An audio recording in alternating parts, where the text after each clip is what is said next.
We go for refuge to all the Buddhas, so that all sentient beings may realize Buddhahood. We go for refuge to all the Buddhas, so that all sentient beings may realize Buddhahood. We go for refuge to all the Buddhas, so that all sentient beings may realize Buddhahood. Okay, Five was going to say a few words to start.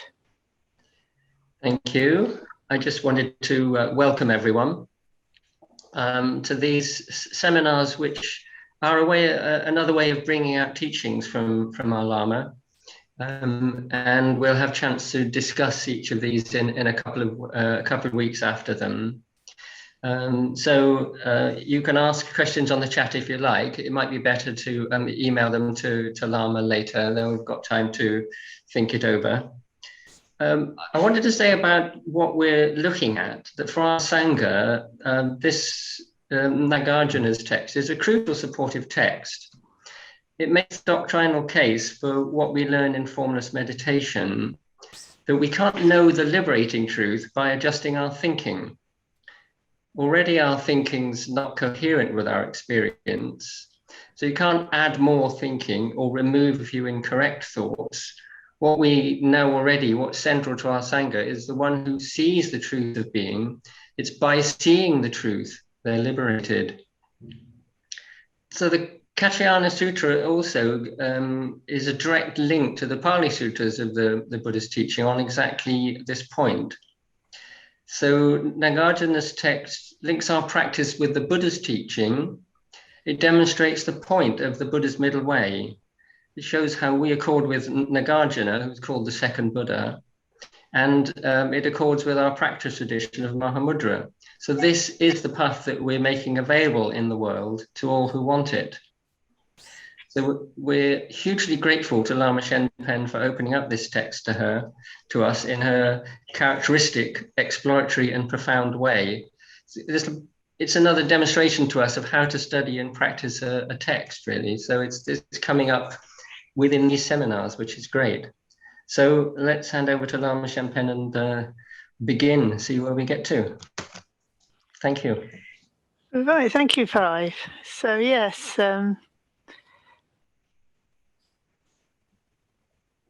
it is a pivotal text, this Nagarjuna text. It's like, I think I talked about it the other day in when I was talking about the Karikas, that the way the Buddha taught, and we've got it in the Katyayana Sutta, and Nagarjuna refers to it directly.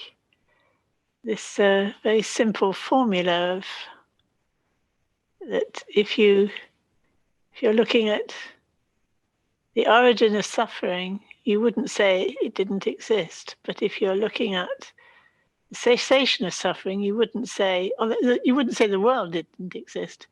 And if you're looking at the cessation of suffering, you wouldn't say it did. Which I think is you wouldn't take a view of existence or not existence. And that's the trouble, is that people take a view of what exists and what doesn't exist.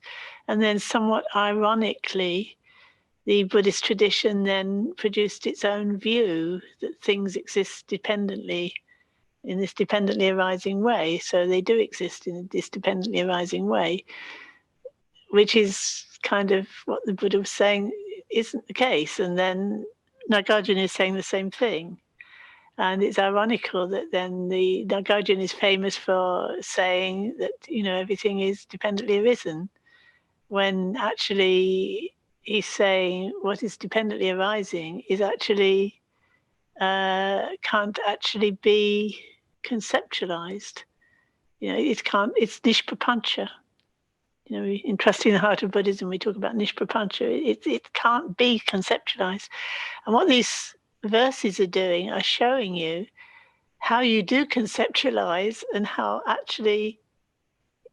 it doesn't work. It doesn't. We keep trying to do it, and it's interesting that in line with what I was talking about last weekend, we need to think even more carefully in order to realize that we don't know anything by thinking.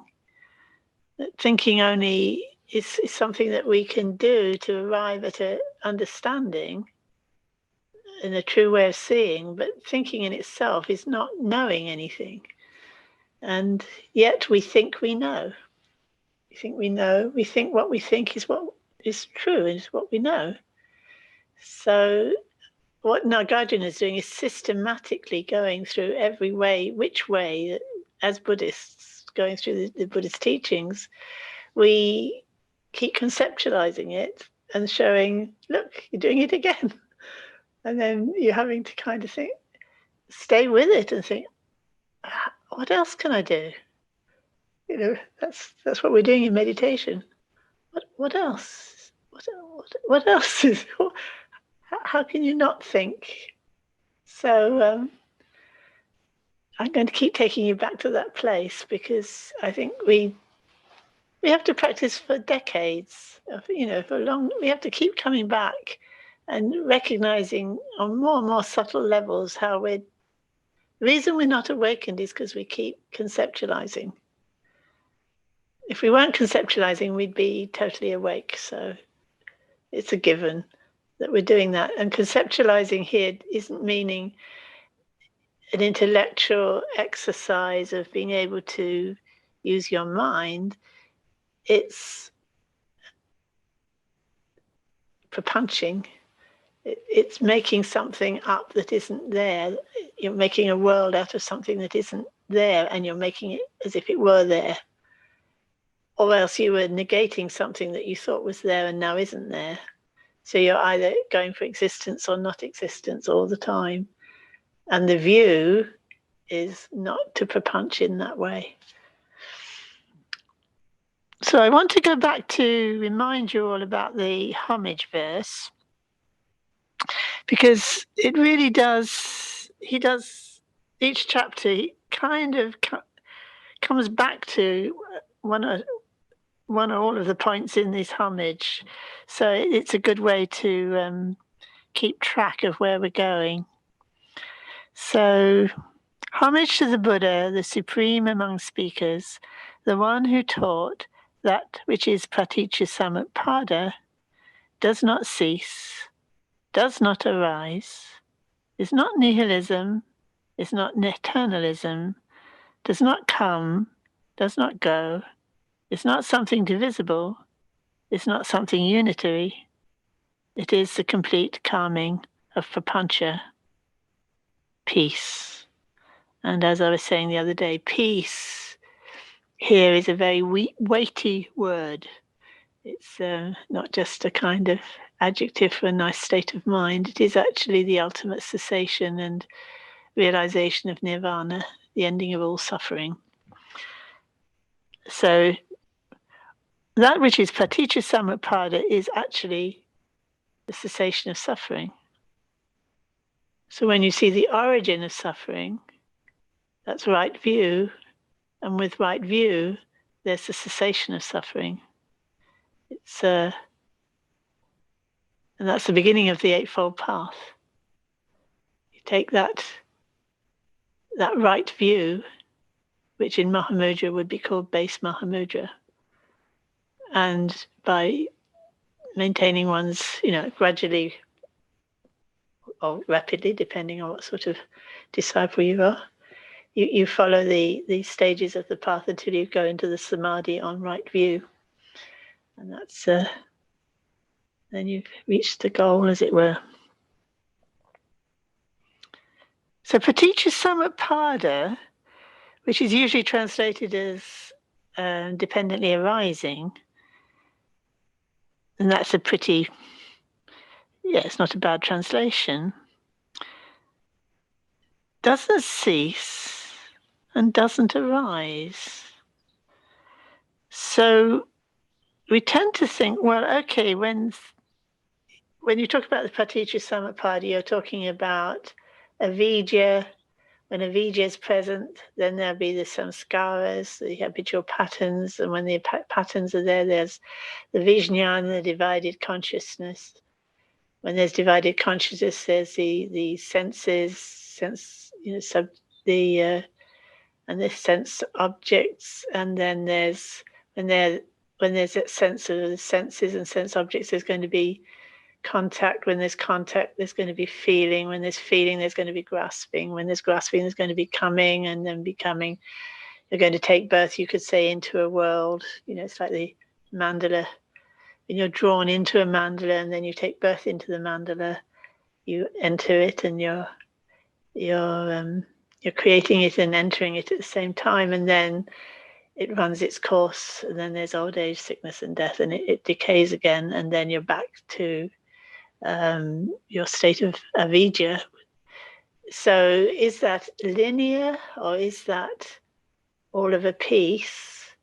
And I think we have to say it's all of a piece, because it doesn't follow on one after the other. And Nagarjuna is showing us in this first chapter how they don't, these causes and effects don't follow on from each other. So then how can you conceive of how they are? Or maybe you can't. Maybe it's not about something that you can grasp at these elements within this mandala of samsaric mandala of suffering, which Trungpa Rinpoche refers to these 12 links. More or less, he talks about them as being the mandala of suffering. These are the links, these are the elements of the mandala of suffering. We have to understand. We don't find liberation and nirvana any other way than understanding these links, this mandala. If you could understand this mandala, then you can see the origin of it, then you can see the cessation, then you have the base Mahamudra and the path to awakening. So you have to look into the suffering. That's what Queen Srimala said as well. You have to look. The Shravikas don't really see suffering. They don't really see that whole, how those links fit together, how Praticca Samuppada is the suffering, and it's also, it doesn't cease. You see, well, that seems like bad news, doesn't it? But the reason it doesn't cease is because it never arose. It doesn't arise. And it's not nihilism and eternalism, which are, these are the two major concerns within any philosophical system, really. It's relatively easy to sort of say, well, nothing truly exists. So what? That's hardly a philosophy, is it? I mean, it's like, it's kind of there's no reason for moral action whatsoever. There's no path. It's kind of, so if nothing at all existed, that would be, clearly, intuitively, we feel that's not going to be the answer. That's not what we're seeking, a kind of a completely negative view like that. So then the other thing, okay, well, something does exist, and it's the eternal nature, our eternal, our eternal self or nature, or the nature of being, and that exists eternally. So that's okay. But then how does that relate to what's impermanent and changing? How does that relate to change? And I put a nice quote up from Murti, where he's discussing how the different philosophical traditions deal with this kind of, if everything is the eternal, God or present or true nature or whatever, how is there any change? How do you resolve that? And we have our moments, don't we, when in our meditation, where we might feel getting a glimpse of something that goes beyond concepts. Immediately you want to try and hold on to it because it's peaceful, and that's really where I want to stay. The heart is open, it's very peaceful, and it's not much thought, or no thought. That's peace. How can I keep it? How can I keep it? How can I keep it like that? Because change seems to be not that, doesn't it? This is what we're looking at when we're looking in the pointing out instruction, the still and the moving mind. How do we resolve that? And yet, can we? Anything you might think about it doesn't resolve it, because if it's moving, it's moving. If it's still, it's still. And how can they be the same and how can they be different? So this little discussion is going on all the time, isn't it? Or then you blank it out, you don't think anything. But then as soon as you start thinking again, the problems come back. And this is where we're working in the formless meditation. We're working on that edge all the time. It's very contradiction. How do we not go into one side or the other, the middle way? How do we not go one way or the other? What faculty of our being and intelligence can we rely on to take us out of that?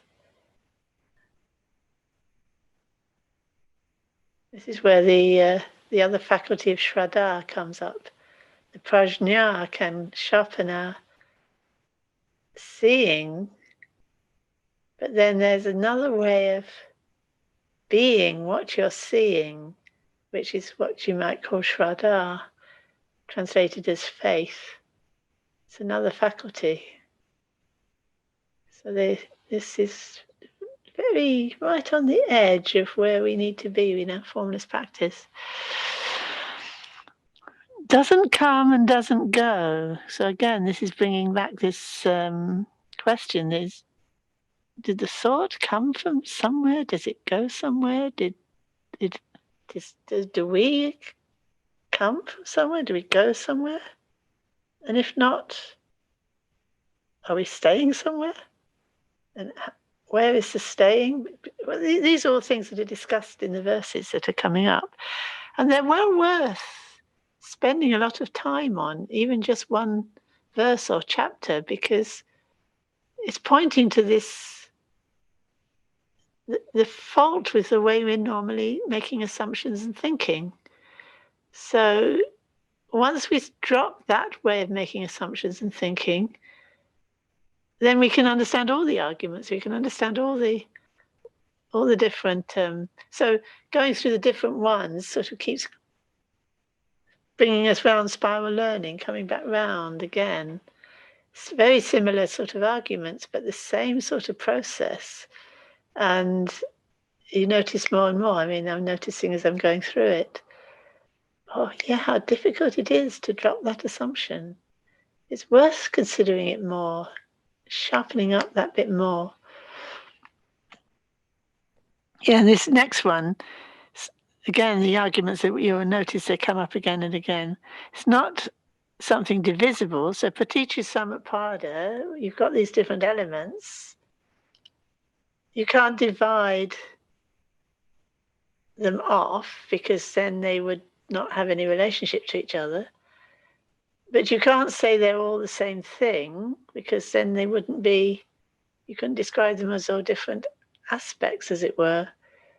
So the idea of, oh, it's all one, or the idea that, oh, well, it's all these different elements that you put together, that frame of mind has to be relaxed, really relaxed.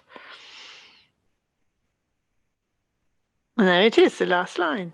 The complete calming of prapancha, that's complete relaxation.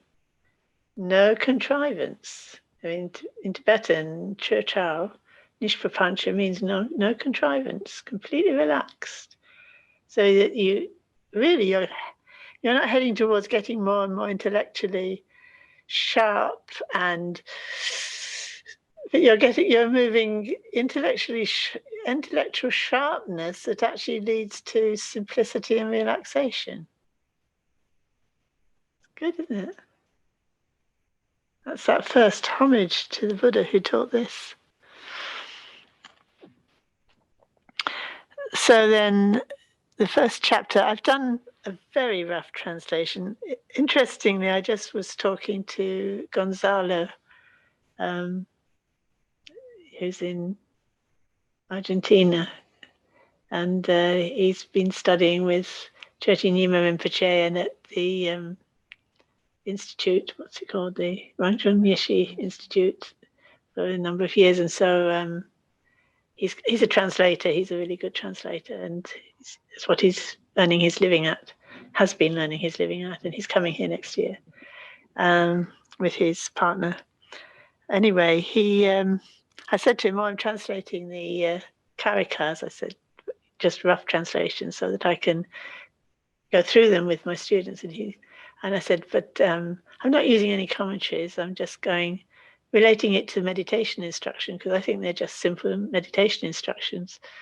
And he said, yes, I started translating them into Spanish. And I thought that too.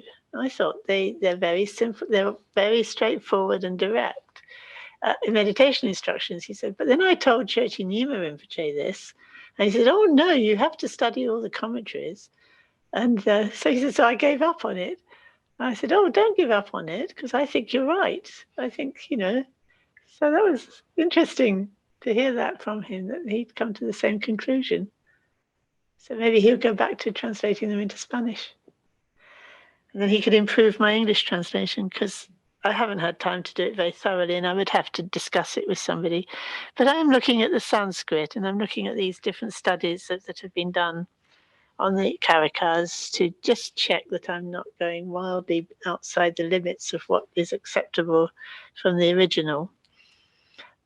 So basically, I'm just keeping the language pretty straightforward and simple. For example, in these translations, they try to translate the different turns of phrase about how we're looking at things, or whether you're proving something's right or wrong, or they use different phrases which make it sound rather intellectual. What's the sort of expression they use?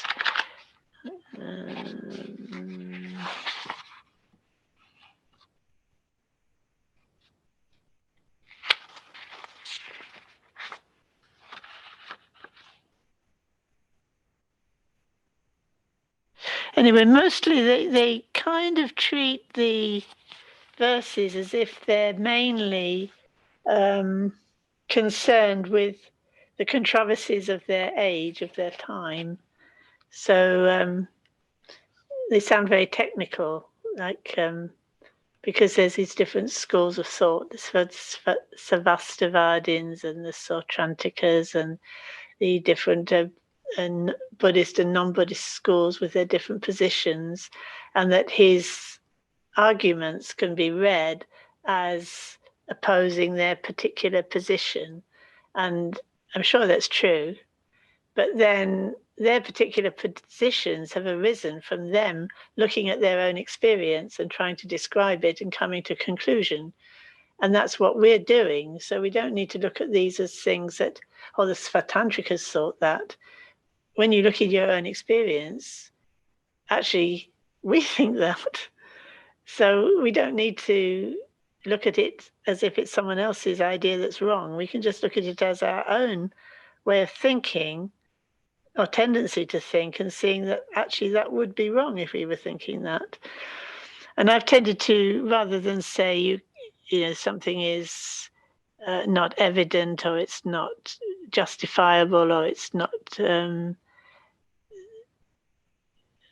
they use different terms. I've just tend to say it doesn't make sense. So they've got lots of expressions for things don't make sense, or they're not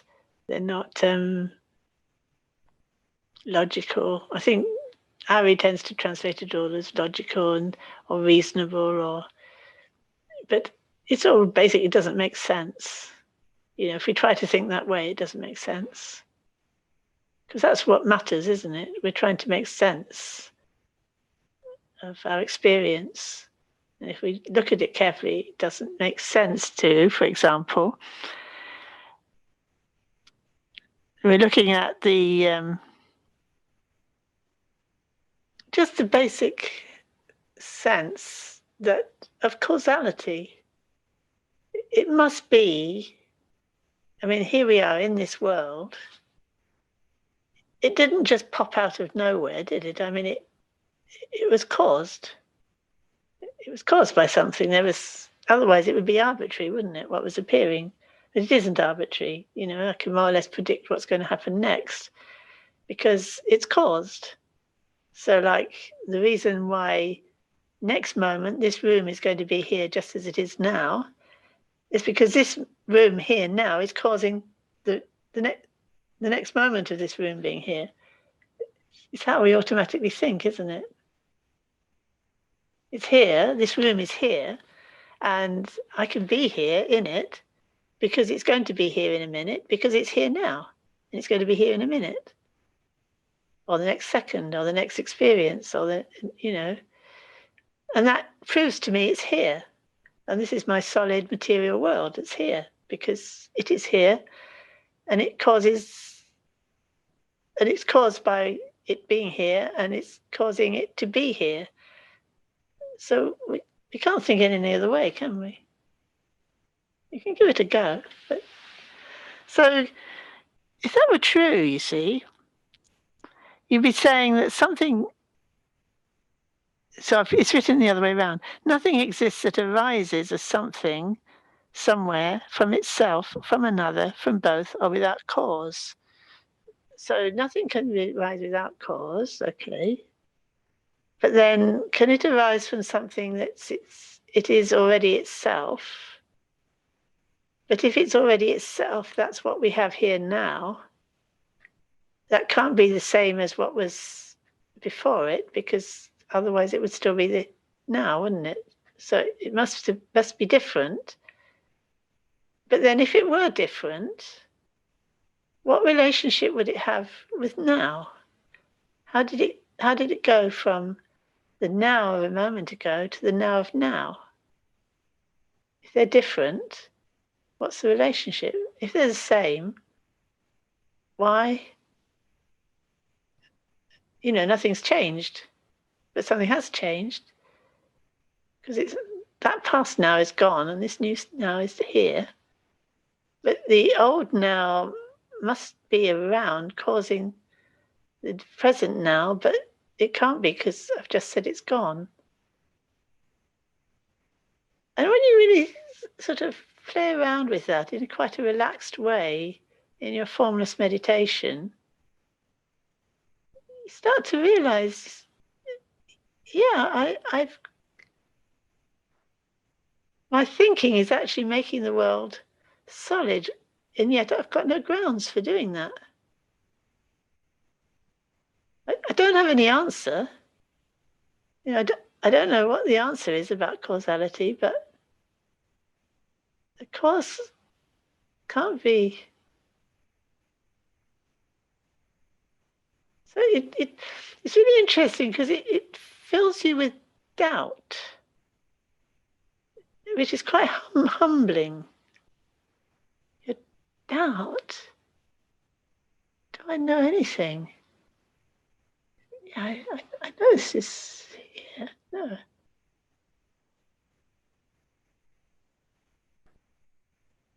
It kind of stops in your tracks and you can relax into it a bit. You know, like, could you find peace in just realizing that's you could go straight there just from that one verse, actually. But we slip immediately back into thinking, well, you know, obviously we're going along cause and effect, cause and effect, cause and effect. We don't recognize actually it's actually much more open-ended than that.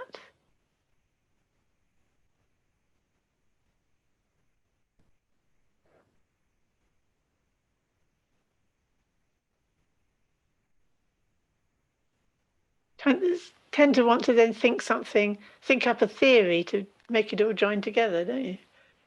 Just notice just the mind trying to do that. Trying to make a theory, try to join it together. Okay, can you? And if you can't, then it might change you. Your sort of habitual frame of mind might actually, if you're willing to let it change you,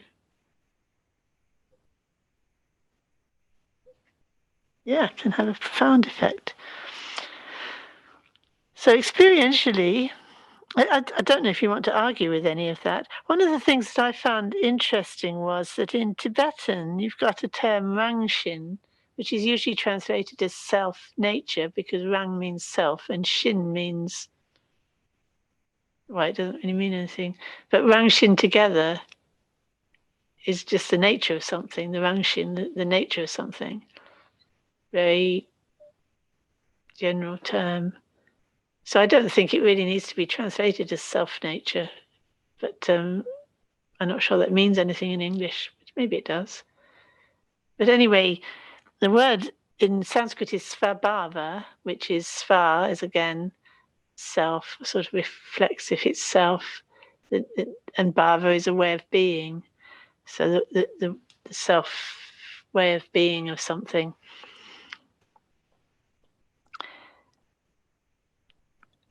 But then the Tibetan doesn't translate svabhava as rangshin in this line, which I find curious. It translates it as oh no, sorry. This verse doesn't have rangshin in it.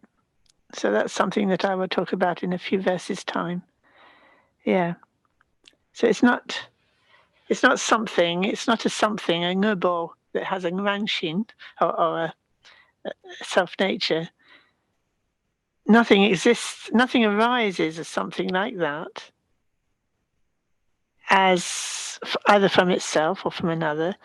And if it can't arise from itself and it can't arise from another, it could hardly arise from both, could it? Because it's not arising from either separately. So you couldn't have it's arising from them both when it isn't arising from either of them. And it can't arise without a cause. And that's kind of like your premise here. It's taken as a given. It's taken as a given that you can't arise without a cause. So experientially, we live in what we think of as the material world, a dualism of mind and matter, don't we? I mean, we talk about the mind. We mean something quite different by mind than what we mean by matter. This assumes that the material world exists somewhere and we exist within it. Doesn't it? Somehow, that's how we experience our lives. There's this world and we're in it. You could say it's our mandala, our personal mandala, but it's the world and we're in it. But where did that world come from? Or was it always there? So we kind of think it must be always there, and then we enter it. So was it caused? What caused it? Was it there before it was there? Or was it not there before it was there? And if it was there before it was there, then there's no need for it to have a cause because it was there already. And if it arose from something that wasn't there, then how can something that wasn't there give rise to it? So that way of thinking doesn't work, does it? But my saying it isn't going to be enough because we always slip back into thinking that there is a world there and we know what we mean by that. So we need to investigate it and look and see, well, what do you mean? Where did that world come from? Or was it always there? How does it arise? Or does it not arise? And we need to look at our experience as it arises as we meditate. At what point did anything arise in our experience? So it could be anything. It doesn't even need to be an outside world. Where does anything come from? Where does that thought come from? That's one of the first things we look at, isn't it? Get a little bit of shamatha, and then you look, where did the thought come from? Where was it before it arrived? What sort of thing could it have been before it arrived? And if it wasn't anything, how did it arrive? Did it arise? Keep looking. Nagarjuna deals with the four options in the following verses. Are there any other options? And Nagarjuna says right at the start that arising from itself, from something else, from both itself and something else, and without cause are impossible. And he expands on the reasons why in the following verses. Now, interestingly, I put on the site this morning a passage from a sutta called the Mulaka Sutta, I think, which you've got. And it actually says these very words, that there are only 4, not 5 conditions, which would be kyen or pratyaya. And these 4 are cause, which in Sanskrit is hetu, Tibetan Jew, support, alambana, mik, immediate, dimata, which is samanantara. Yeah, before, and chief, adipati, dakpo, chen. So these are the 4 conditions. I haven't actually studied that sutta, but I'm looking forward to having a look at it to see, because it's immediately clear that Nagarjuna is referring to a sutra that is talking about these 4 kyen in the early discourses. I've got to hear a translation of Kalupahana's translation. There are only 4 conditions, namely primary condition, objectively supporting tradition, immediately contiguous condition, and dominant condition. And a 5th does not exist. I find that interesting. I would quite like to explore that further if somebody else wants to do some research on it. Why would you add there is no 5th? There's only 4. And I was looking through Boswell and Lopez, a big Buddhist dictionary, and looking at these different ways of explaining these pratyaya. And there's all sorts of lists of them, and numbering far more than 4, which is quite interesting. So you have to think that the other ones must be subcategories of these basic 4. But I'm not quite sure how much explanation they give. I don't know if Dashi knows how much explanation is given of these 4. Is there much discussion of them? I haven't kind of come across much within the Pali, except for when the Buddha's talking about whether or not the Tathagata exists. And of course, does the Tathagata exist after he dies, and so forth. So there's a kind of the same sort of 4 here. I'll have a look and see about the supporting cause, because in the Praticca Samyutta, there's a number of these forms of these causes. So I'll go through and I'll have a look before our next discussion. I never could quite distinguish what this hetu was supposed to be. After reading that passage you sent this morning, I looked at the dakchen, the dominant condition. I think that was right. And that was supposed to be desire, chanda. In this that discussion. So I don't know. I was just thinking I made a few notes about what I was thinking about. It's very just starting to think about it. In any act of perception or experience, there's a primary condition, hetu, which would, for example, might be the mind of the observer. And then there's the object of the perception, and that's the second kind of cause. The, what do we call it? Alambana, mikyen. So that seems to be pretty standard. Then there is the immediately contiguous condition, samantara pratyaya, And that's always got the same explanation, which means it's sort of taken as given that you're going moment by moment at looking at your experience. And for a new experience to arise, the one that you're having now has to have gone. So then that is a necessary condition for the new thing to arise, or the new experience, as it were. So I was interested to see that it was actually in the early discourses of the Buddha, because I thought it might have been a later development. But yeah, I don't know the history of it really. So the question is whether the previous moment gave rise to the next because it was the same or different to it, which is more or less where I came in, where this room, did it arise from a moment before? And if before was exactly the same as now,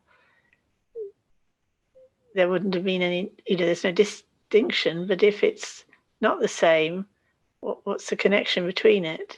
So it's really interesting seeing what our mind is doing when it's trying to find a cause in that way. So did it give rise to it or something different? And there are insurmountable logical difficulties in adopting either possibility. So you have to find that for yourself. It's no use being told, oh, well, logically you can't do anything else. Give it a try. See if you can make sense of it. Could it be different? See what your mind does, trying to find something different. Is it the same? Then see what your mind does, trying to say it's the same. Yeah, it's really a matter of looking at what you were assuming made sense, and then did it. Kind of, and then relaxing. It's trying to relax with that. Relax that certainty that you know. Of course it comes from the moment before. Does it?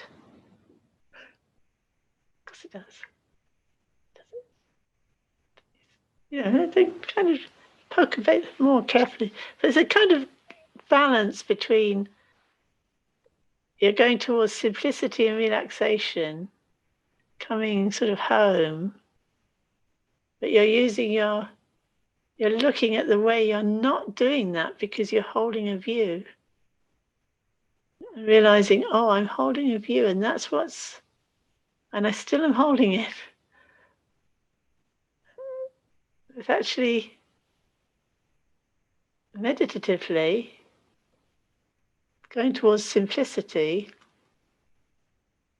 Those views don't hold up.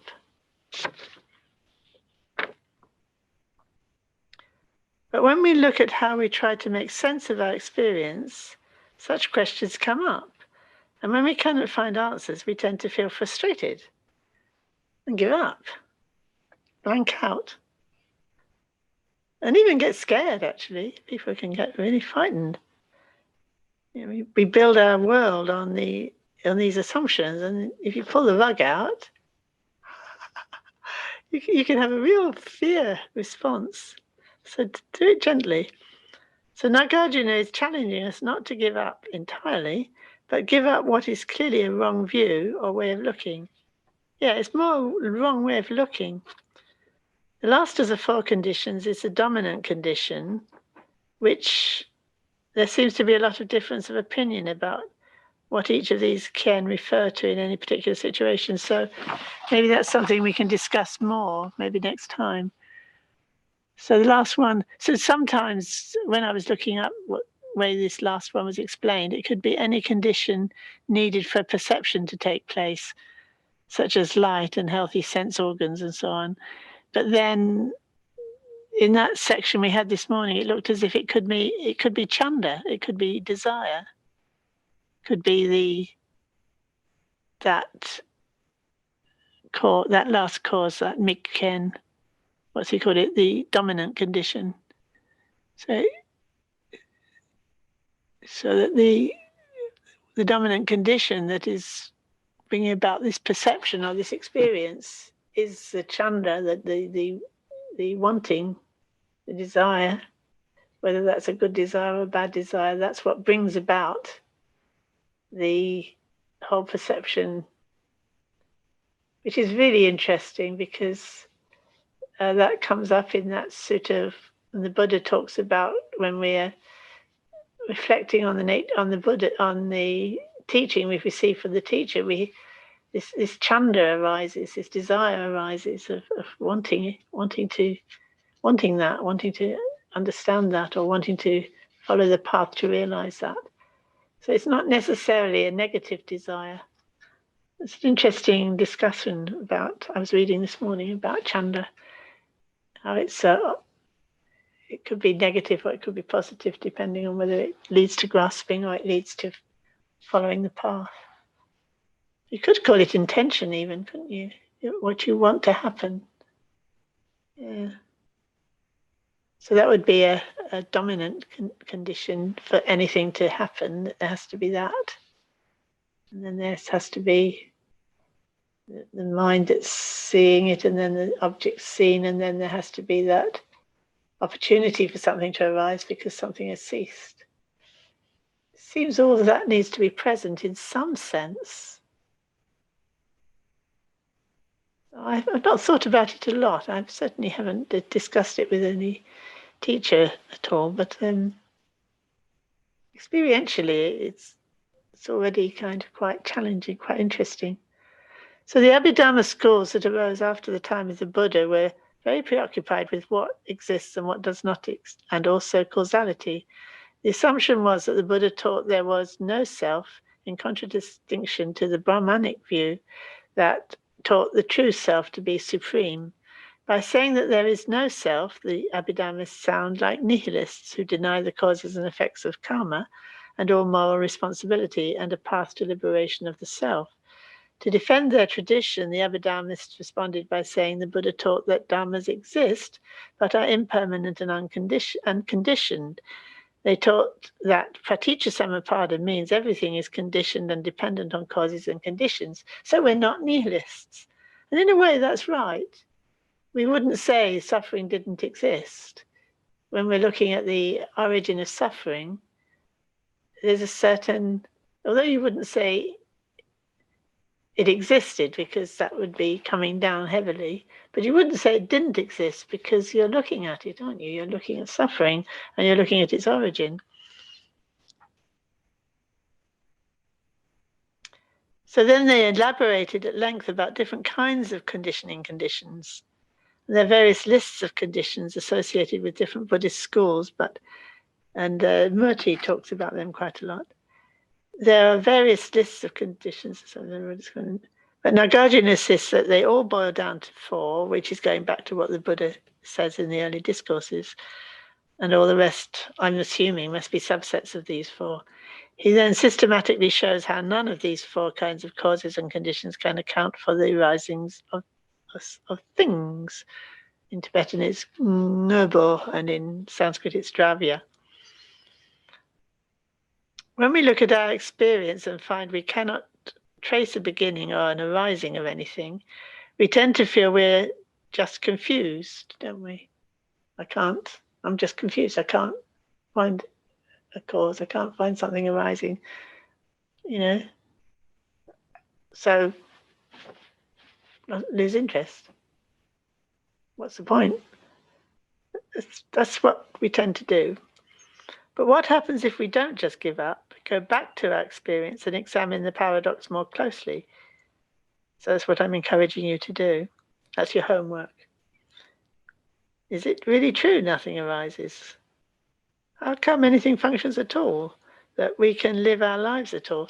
So there's a kind of contradiction there, isn't there? I mean, if there's no cause, I could just pluck a flower out of the sky, couldn't I? But I can't.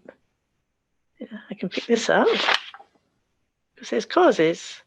I can't pick a flower from the sky because there aren't causes. So what are they? What could that possibly be? It's not an easy question. You're not going to come up with an answer because it's, you have to be Buddhas before you can really see the whys and wherefores of how things are happening. But it's good to notice, like you have to learn that we don't know, and perhaps Buddhas do. So then verse 3 is, how am I doing for time? Right, so I'll just introduce you to verse 3. The svabhava of something now here we are, this is where we're talking about svabhava. Something is a ngubbo, a dravya, does not exist in its conditions and so on. If a chief thing, that's the, that's right, this is the svabhava. The chief, the dagimurbo, chief svabhava doesn't exist, then neither can other things. So if you haven't got the first thing with a nature of its own, how can you have a second thing with a different nature?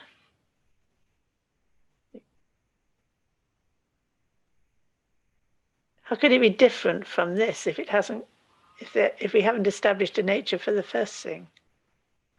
How can you have a second thing with a different nature? How would you know it's a different nature if the first thing hasn't got a nature and it isn't anything? How can the next thing be different from it? Or the same for it, for that matter. It's almost like the question of two, isn't it? What's two? What's one? What's two? Very profound question. And this I've taken this from one of the commentaries. The Sarvastivadin school came to the conclusion that things must exist, otherwise there was no explanation for causality. The self doesn't exist, but something must. Oh yeah, so having taken it as given that the Buddha is saying there's no self, well, there has to be something. So, okay, it's the causes and conditions, the dhammas that create the conditions, but among all those conditions and dhammas, there's no self. And that is, many people take that to be what Buddhism is, what it teaches. So it's a really interesting to look at that and think, well, is that what I'm thinking? I did think it for a long time, I must say.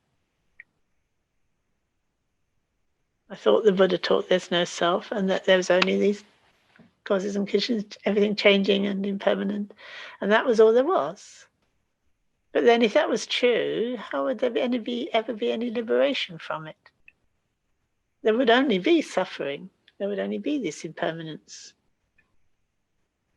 So, yet, this is what many Buddhists think the Buddha taught, so it can't be that crazy, or can it? Let's look at that. I'm not sure at what point the discussion led to the smallest indivisible particles or points and moments, because I was reading I read somewhere that it wasn't in the discourse. I don't know if Dashu knows. Have you ever come across a discourse of the Buddha where he talks about indivisible moments and particles? Haven't you? No? No, I read somewhere that it's a later development. But it is actually logically where you end up when you do think that you're going from moment to moment through your life, and you can actually, things are really there, materially there. They must be made of something, and then that something must be made of something, and then that something must be made of something until you've got something that is, if it's divisible, it's again can be broken into some things. And if it's indivisible, what is it? If it can't be divided again, what is it? It's sort of like a point, isn't it? But you don't know what a point is. It's really interesting. So if we take our common sense view of the world to its limits, we come to this question of what's the smallest indivisible moment and the smallest indivisible point. You've got a line made of points. What's the smallest indivisible point? And if you can always divide the point up, then what's going on? How can that indivisible point make up a line if it can again be divided? It's fascinating. And then they've produced great sort of whole mathematics, whole areas of mathematics out of considering such a point. Yeah. So you can discover all sorts of things by following these things through. So these Svastivadins said all dharmas exist with a nature of their own, so they all have their own svabhava that is distinct from any other dharma. But of course, I mean, this is probably what we think, you know, all the different dharmas, you can divide the world up into all these little bits, and all these bits come together and make things. But this way of thinking is fraught with difficulties. But it's pretty much what a materialist these days thinks, actually. You know, think, well, you know, there's a material world and it's made up of stuff. But then when you break it right down to the smallest bits, you know, in physics and mathematics now, they're kind of like, they don't know what they're looking at anymore because it doesn't break up into bits. So, and they're going making endless discoveries. But we're just looking at our experience here, and the way we think we're experiencing the world can't be how we really are experiencing it. The world exists out there made of, you know, this is what the materialist thinks, the world exists out there made of atoms or whatever else scientists have discovered it's made of. And then there's a tendency to think our brains are made up like that. So the mind must be made up like that. And many people think the mind is made up from, you know, something that the brain is doing, this material world is doing. And it's just that we haven't discovered what the essential nature of the mind is. So that, you know, it's just a little detail that they have yet to discover. Even though in terms of modern maths and physics, such a way of thinking has broken down, still, even most scientists and mathematicians think like this when it comes to how they live their lives. And we all do, don't we? I mean, I do. We identify with our body as if it were real, solid, dependable, and there, whereas mental phenomena are not so real somehow, and they're not objectively real. If something isn't objectively real, if we can't measure or analyze it, and you can't measure and analyze a thought because you can't find it, it isn't anywhere. Not like the solid world out here, which is really there because you can measure it and analyze it. So it tends to be how we think, isn't it? So thoughts seem to be subjective, implying that they are just opinion or imagination. And whatever that is not the real world from a materialistic point of view, materialist's point of view. And I notice I slip into that very quickly. If I get very involved in something in the world, then the material world starts to feel very what it is. And then if I think of, you know, the Buddha Shakyamuni sending out light to all beings, it seems, you know, like it's like I wasn't that it's like I'm making it up, I'm imagining it. And yet I can sit in the Shakyamuni Puja and actually Shakyamuni being there is completely real, and this world isn't. And when I die, this world won't be real, and Shakyamuni will. So I'm slipping between those two, that materialistic view and the non-materialistic view. You know, the longer you practice, I think the more you find yourself slipping between the two. And it's really good to hone in on what are we doing when we create that materialistic idea as being real? What are we up to? This verse could be discussing the distinction between mind and matter, or any other such duality for that matter, such as self and other, and inside and outside, and so on. We're creating things as real in a way that they're not real, and contrasting them with something else which, for some reason, we think isn't so real. So we mean something by it, And somebody was asking the other day, well, what does real mean? What does real and exist mean? I think we need to really look into our experience and think, well, what do I mean when I say something's real? What do I mean when I say something exists or doesn't exist? What's really going on?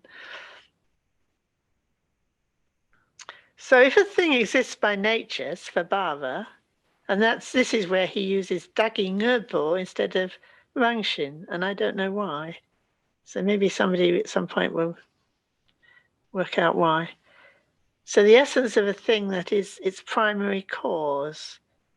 So then I'm making a point about this, why the translations made that decision. So if something is actually has a svabhava, it can't be a conditioning or supporting cause. Because it's the essence of the thing. However, it has to exist somehow, otherwise how could there be anything other than it? So the svabhava has to be something, but it's not a conditioning cause. Yet how can a thing exist without causes and conditions?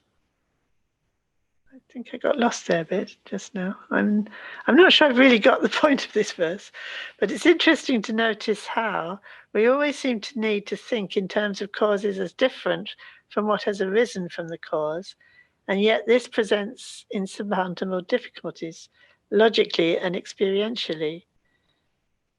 The thing is, what was the verse?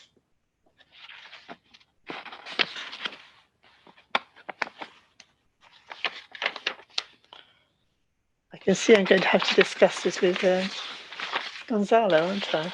Because he's been looking at this.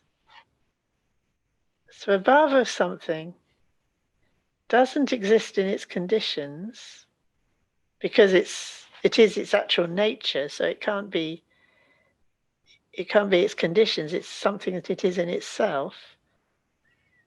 And if a thing doesn't exist in itself, then there can't be other things of another nature. Yeah. So there has to be something that exists in itself for there to be something different from it.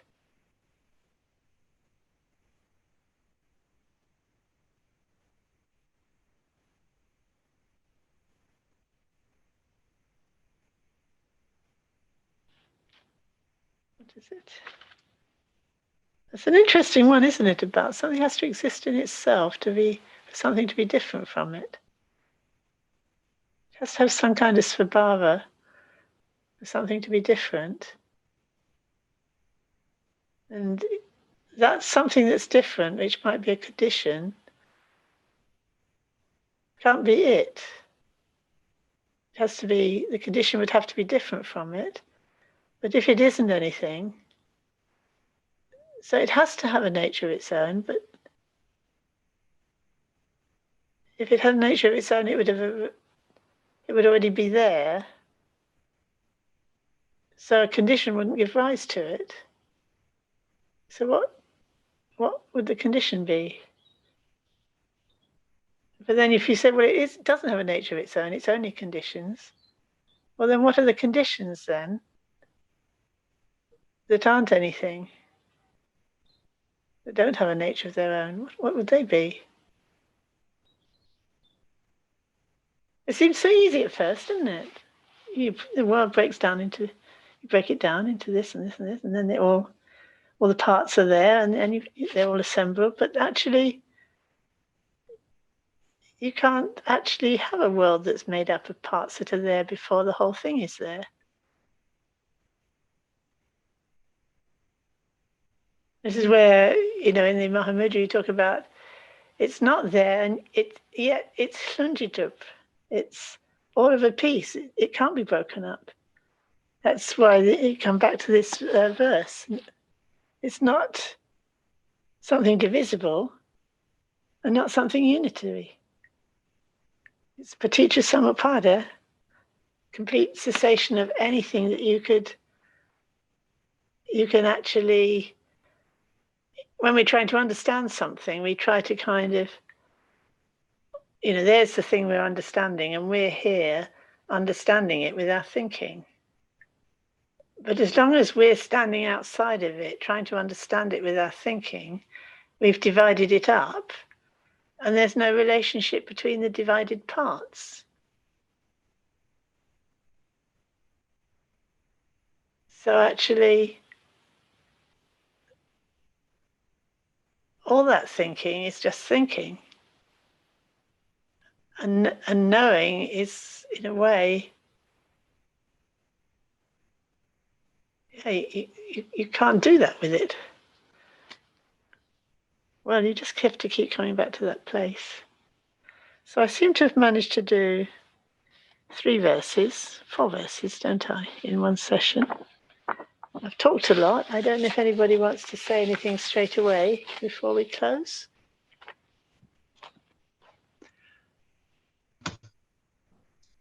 Am I there? Yes. I think just to kick this off into our practice, the thing is that he's showing so conclusively that this dividing things doesn't work. So if we look in our meditation and ask the question, is our actual experience, divided, or is it seamless? And I think that's a good question just to sit with. Because that's that's the question that he's posing to us. All these verses posing the same question, aren't they?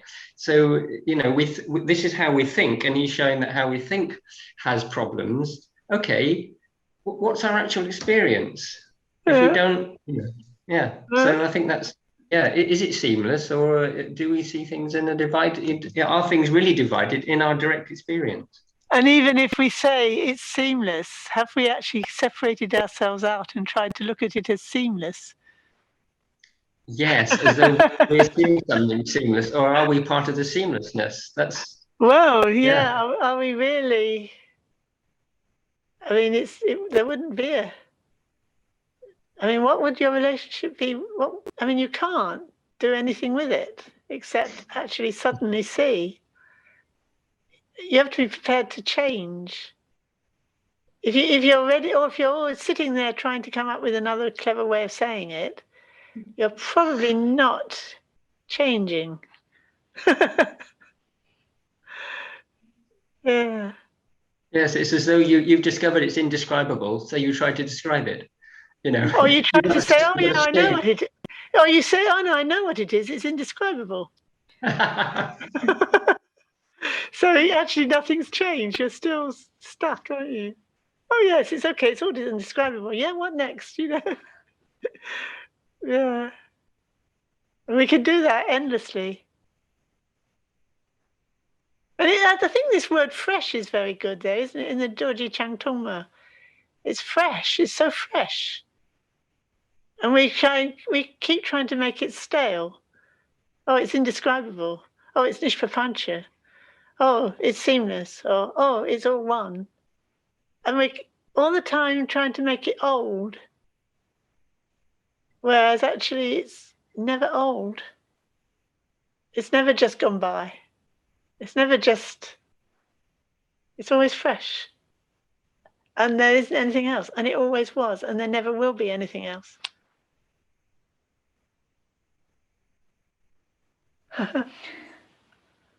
But we immediately go back into the old pattern. Otherwise, suddenly the whole universe would open up and we'd be enlightened. So if the universe doesn't open up and we're not totally enlightened, it's just one more round of the spiral learning, isn't it? One more time. Right. Can I also just ask something or sort of point something, which is this relationship between exist and arise, which seems to be kind of quite heavy in these first 3 voices. It's also in the Kachana Gota Sutta, which is this sense of we think that something exists because it has arisen. Right. Yes. And because it has arisen, we have a sense of there is something that has arisen. That's why we think it exists. And I think that's what a lot of these, certainly these first 3 verses we're talking about, and in the Kachana Gota. So it's worth, I think, you asked the question, what do we mean by saying that something exists? And how does that relate to what we call arising in our experience or arising in our mind? Where did it arise from? As you've said in this discussion, was it there before it arose? If it wasn't, what does it mean that it is? If it wasn't something and now it is something? If it was there before, what's the relationship between what it was and what it is now? How has it arisen? It was already there. Yeah. Because that seems to be kind of a big thing in these first 3. Yeah, and it comes up again and again. Yeah, the relationship between arising and existence and duality as part of that, because that also comes in on this 3rd verse. How can it be something if it doesn't have a nature of its own? How can it be different from, or how can something be different from it?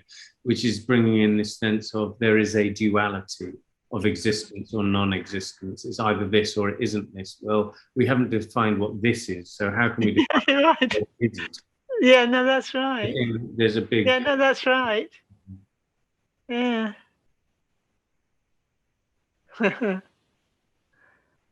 Yeah. Good. Okay. We dedicate this punya to the enlightenment of all sentient beings. May all sentient beings realize complete and perfect awakening. May the heart's awareness awaken in the unawakened. Where it has begun to stir, may it never fade, and may it awaken fully. Chanju Samne Rinpoche, Moche Panam Jeje, Jeva Nyamba Mepadam, Kone Kondi Pelwasho. Chanju Samne Rinpoche, Moche Panam Jeje, Jeva Nyamba Mepadam, Kone Kondi Pelwasho.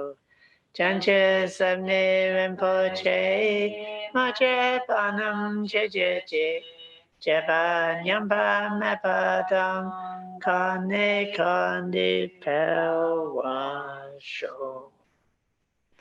Has anybody been looking at any of the other translations? Can you put your hands up if you have? We've got Adrian in the room here, and he's been looking at the Siddharits and Goryeo Katsu. And Patty's been looking at the translation in Polish. Oh, yeah. All right. Has anyone else looked at anything? Yeah, we're seeing Victor. What's Victor been looking at? Nyamni Gyamso. I have Between Heaven and Earth. It's Michael Ado. Oh, yeah. It has Sanskrit next to it. It's very wonderful. It's and then within the full details. So that's English. Yes, English as well as Sanskrit next to each other. So what's the name of that translator? Michael Ado, let me send it.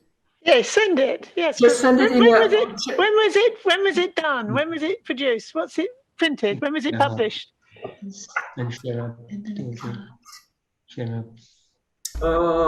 This is in 2002. All right. It's actually British. It's done here. Sorry. I never heard of that one. It's a Zen line. It's Zen. Okay, right. Oh, yeah, it'd be interesting. I'd like to look at that. Mostly Elizabeth and Gonzalo, they've all been recommended the Katsura, the Siddharits and Katsura one, which is probably the most recent one, I think. But yeah, it's got a lot of stuff in it. What else has anyone looked at? We've got Sherab Dorje and we've got Gerhard. Yeah. And so Sharab Dorji, can you speak?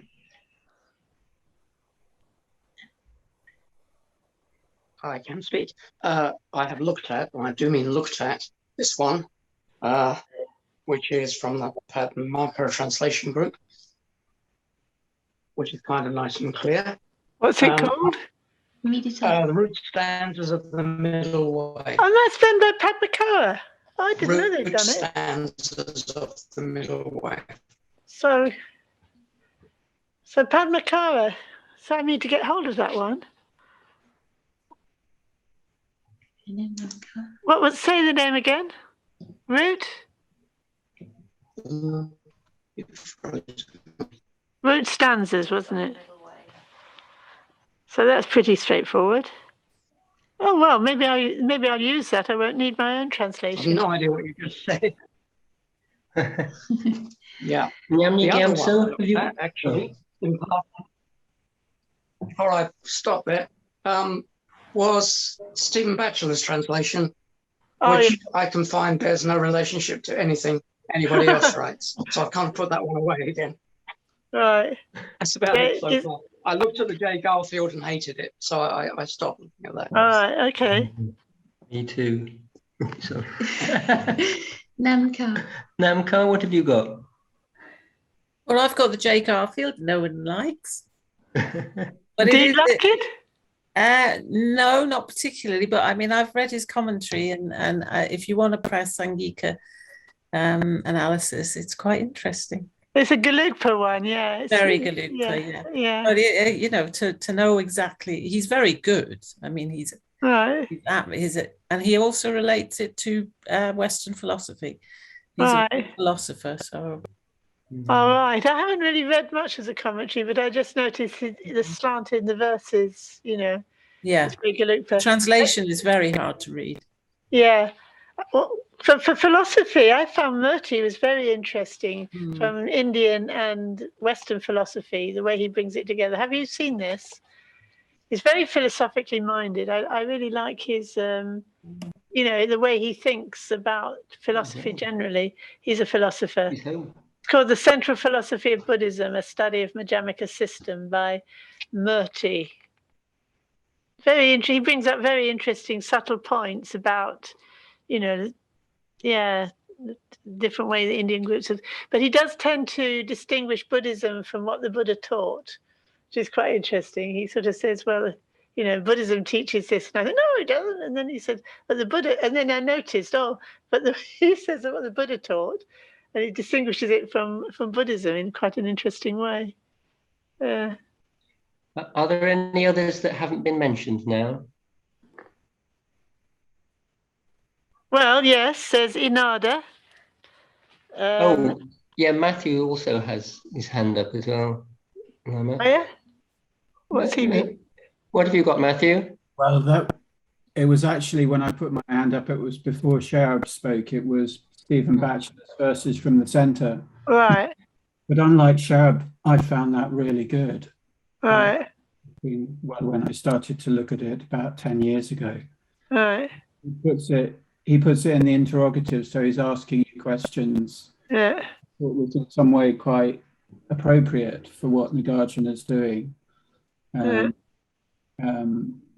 Yeah, so that's how I found it. Yeah. For example, off the top of my head, he says in one of the verses, he says, if I had a problem, how would I ever be rid of it? Who can destroy what is real? If I had no problem, how would I ever be rid of it? Who can destroy the unreal? Yeah. That all through the different constructions of the verses. Right. But I hadn't really seen any other translations. Right. But what I'm really greatly appreciating is what you're doing, Lama, taking us into our experience via Nagarjuna. Yeah. Right. Good. Good. Good. So there's Kalupahana as well. He's got some interesting comments to make about, you know, the background at the time and, you know, the sort of discussion between the schools. And then there's the Sidowitz. This, as I said, this is the one that's most, and Katsura. which seems to be the one that scholars are recommending these days. But it's got quite a Rangtong view, basically. What did I say? The way he explains things. But yeah. And then I've got Garfield there. I refer to him sometimes when I'm looking at the Tibetan, because he obviously had, he was studying it with somebody, and which I'm not. I'm just kind of looking at it myself. And well, there's Khenpo Rinpoche's book, of course, The Son of Wisdom, which is a good way in for people, isn't it? So there you go. Thank you, everybody. I don't know how fast I'm going to get through it all. We might speed up. We ask you to carry on teaching until you've exhausted it. Take it slowly. What? Take it slowly. Take it slowly. Stay with us. Don't exhaust yourself.